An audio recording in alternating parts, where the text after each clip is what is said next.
सयाजी शिंदेना सांगा ना, ईदच्या टायमाला जाऊन थोडे 5 बकरे माझे वाचव सांग ना. ते रक्त जे वाहतंय त्यांना सांग ना. एवढे मोठे कलाकार आहेत, मोठे मोठे पिक्चर ते देतात. मिठी मारा ना तिथे जरा बकऱ्याला जाऊन दाखवा. त्याचा एक फोटो असे देतील. मिठी मारा बकऱ्याला जाऊन जरा.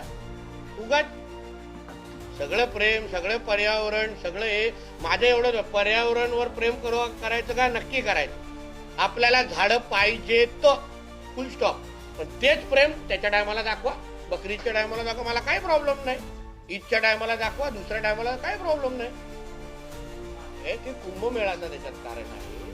त्याच्यामध्ये फार विचारपूर्वक जी कुंभमेळाची कमिटी आहे, जे काही लोक निर्णय घेत त्याला पण फार विचारपूर्वक त्या गोष्टी केलेल्या आहेत.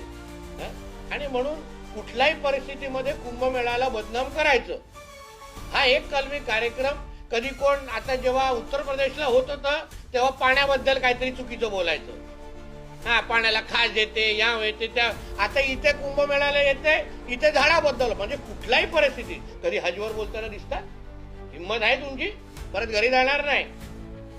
जसं मराठीचा भाषेचा मुद्दा फक्त हिंदू साध्या गरिबांनाच मारायचं, कधी दल बाजार आणि भेंडी बाजारला जायचं नाही ना, हा तसाच विषय आहे. हा मुद्दा तोच आहे. सांगा जरा आहे ना, बकरीच्या टायमाला बकरे वाचवा आणि मग दाखवा छाती ताण करून दोटरी. मग